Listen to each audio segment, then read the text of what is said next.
Halo, perkenalkan nama saya Bastian Wewengkang dengan NIM 220241179 dari kelompok 8 akan mempresentasikan pengambilan keputusan terhadap kecerdasan buatan atau AI.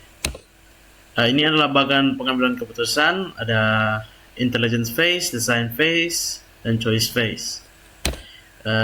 Tiga fase dalam pengambilan keputusan itu ya intelligence phase atau mengidentifikasi masalah, design phase merekonstruksi sebuah model yang mempresentasikan sistem, dan ketiga choice phase pemilihan terhadap solusi yang diusulkan untuk model. Intelligence phase adalah fase pertama dalam proses pengambilan keputusan yang dikembangkan oleh Herbert A. Simon. Fase ini berfokus pada identifikasi masalah yang perlu dipecahkan. Proses ini melibatkan pengumpulan informasi yang relevan, memahami kondisi saat ini, dan menemukan masalah atau peluang yang membutuhkan tindakan. Intelligence phase ada 4 part. Ada identifikasi masalah, klasifikasi masalah, penguraian masalah, dan kepemilikan masalah. Identifikasi masalah menentukan ruangan lingkup masalah. Apa masalah yang ingin diselesaikan dan apa dampak terhadap tujuan, pengumpulan dan kualitas data. Apakah data yang tersedia relevan, lengkap, dan cukup untuk AI bekerja? Kemampuan AI. Apakah AI efektif untuk menangani masalah ini? Pertimbangkan keterbatasan teknologinya. Keempat, aspek etis dan sosial. Apakah ada risiko bias, privasi, atau dampak negatif terhadap pengguna? Dan terakhir, alternatif solusi. Apakah AI adalah solusi terbaik atau ada cara lain yang lebih efisien? Lanjut, isu yang muncul dalam pengumpulan dan estimasi data. Kualitas data. Data yang terkumpul mungkin mengandung kesalahan, tidak lengkap, atau bias, yang dapat menyebabkan hasil analisis yang tidak akurat. Kedua, ketersediaan data. Terkadang, data yang diperlukan sulit diakses atau tidak tersedia dalam jumlah yang cukup untuk analisis. Ketiga, integrasi data. Data dari berbagai sumber mungkin berbeda format atau struktur, sehingga sulit untuk digabungkan dan dianalisis secara konsisten. Keempat, estimasi yang tidak akurat. Kesalahan dalam metode estimasi, seperti model statistik atau algoritma AI, dapat menghasilkan prediksi yang tidak tepat. Kelima, isu privasi dan keamanan. Pengumpulan data yang sensitif bisa menimbulkan masalah etika dan hukum terkait privasi dan perlindungan data. Yang terakhir, sumber daya teknis. Pengumpulan dan estimasi data membutuhkan perangkat keras dan perangkat lunak yang memadai, yang terkadang bisa menjadi kendala. Klarifikasi masalah. Konseptualis terhadap suatu masalah dalam rangka menempatkannya dalam suatu kategori yang didefinisikan mengarah pada suatu pendekatan solusi standar. Pendekatan penting dalam mengklasifikasikan masalah-masalah sesuai tingkat strukturisasi pada masalah tersebut. Struktur masalah keputusan Simon di tahun 1977. Masalah terstruktur atau structured problems. Masalah terstruktur memiliki solusi yang sudah dikenal dan metode penjelasannya jelas dengan variabel dan hubungan antar variabel yang dapat didefinisikan. Contoh, penghitungan gaji karyawan berdasarkan jam kerja dan tarif per jam, di mana data dan prosesnya sudah jelas serta dapat diotomatisasi. Kedua, masalah terstruktur, structured problems. Masalah tidak terstruktur adalah masalah kompleks tanpa solusi yang jelas, dengan elemen dan hubungan yang sulit didefinisikan. Solusi yang sering memerlukan pertimbangan subjektif. Contoh, keputusan strategis untuk masuk ke pasar baru yang melibatkan banyak faktor tidak pasti dan memerlukan intuisi. Masalah semi-structured problems. Masalah semi-struktur menggabungkan elemen terstruktur dan tidak terstruktur. Beberapa elemen dapat didefinisikan jelas, sementara yang lain memerlukan analisis subjektif.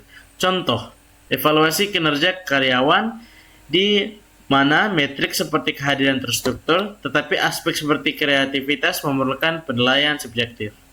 Bagian selanjutnya akan dilanjutkan oleh sekelompok saya. Baik, perkenalkan nama saya Hendri Pesik dengan NIM 220245051. Saya akan melanjutkan presentasi dari kelompok kami yang berjudul pengambilan keputusan terhadap kecerdasan buatan atau AI. Penguraian masalah. Penguraian masalah dalam pengambilan keputusan dengan AI melibatkan 1. Identifikasi masalah utama. Tentukan masalah besar yang ingin diselesaikan. 2. Pemisahan masalah. Pecah masalah jadi komponen seperti data, algoritma, dan sumber daya. 3. Prioritasi submasalah. Tentukan bagian yang paling penting untuk diatasi terlebih dahulu. 4. Analisis submasalah. Teliti setiap bagian untuk menemukan solusi spesifik. Kepemilikan masalah. Kepemilikan masalah dalam pengambilan keputusan dengan AI mencakup 1. Penanggung jawab, menetapkan siapa saja yang bertanggung jawab atas masalah dan solusi. 2. Pemangku kepentingan, mengidentifikasi pihak-pihak yang terlibat atau terpengaruh. 3. Komitmen, sumber daya, menyediakan sumber daya yang diperlukan. 4.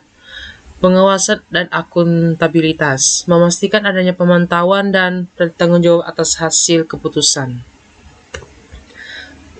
Selanjutnya ada design phase. 1. Meliputi penemuan atau mengembangkan dan menganalisis tindakan yang mungkin untuk dilakukan. 2. Pemodelan, meliputi konseptualisasi masalah dan mengabstraksikan masalah ke dalam bentuk kuantitatif atau kualitatif. 3. Sekumpulan variabel hasil seperti laba, pendapatan, atau penjualan menggambarkan tujuan atau sasaran dari masalah pengambil keputusan. Memilih sebuah prinsip pilihan. 1. Efisiensi, memilih solusi yang memberikan hasil terbaik dalam menggunakan sumber daya yang paling efisien. 2. Keuntungan maksimal, mengutamakan alternatif yang memberikan keuntungan atau manfaat maksimum bagi organisasi atau pengguna. 3. Meminimalkan risiko, memilih opsi yang meminimalkan risiko atau dampak negatif seperti kesalahan dalam model AI atau pelanggaran privasi. 4. Kepatuhan, memastikan solusi mematuhi regulasi dan standar etika yang berlaku. 5. Keterukunan, memilih berdasarkan kriteria yang diukur dan dianalisis secara objektif seperti akurasi, prediksi, atau biaya implementasi. Model normatif.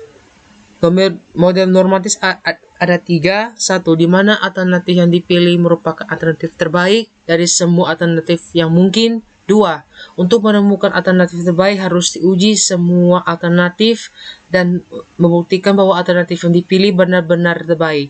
3. Disebut juga optimalisasi. Ada model deskriptif. Kelas-kelas model deskriptif meliputi keputusan inventory yang rumit. Ada analisis lingkungan, perencanaan keuangan, aliran informasi, analisis skenario, simulasi, forecasting teknologi, manajemen antrian.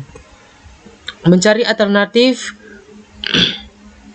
Bagian signifikan dari pengembangan model menghasilkan alternatif sangat tergantung pada ketersediaan biaya. Informasi dan keahlian yang diisyaratkan di area yang menjadi masalah. Pencarian terhadap alternatif jadi setelah menentukan kriteria untuk mengevaluasi alternatif. Mengukur hasil akhir. Nilai dari sebuah alternatif dievaluasi dalam hal pencapaian tujuan. Contohnya, laba adalah suatu hasil akhir, maksimalisasi laba adalah suatu tujuan, dan keduanya dinyatakan terminologi dolar.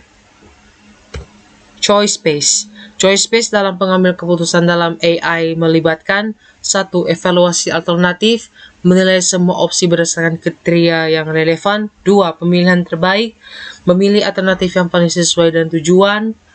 3. Justifikasi, menyusun alasan pendukung pilihan. 4. Implementasi, mendapatkan persetujuan dan mulai menerapkan solusi. Kesimpulannya, pengambilan keputusan dengan AI melibatkan identifikasi masalah yang jelas, perancang alternatif solusi, pemilihan opsi baik berdasarkan analisis data, dan implementasi solusi yang dipilih. AI membantu meningkatkan efisiensi dan akurasi dengan analisis data mendalam dan model prediktif, serta menyediakan umpan balik untuk perbaikan berkelanjutan. Demikianlah dari presentasi dari kelompok kami. Apabila ada kesalahan atau kekurangan pada presentasi kami, mohon dimaafkan. Sekalian, terima kasih.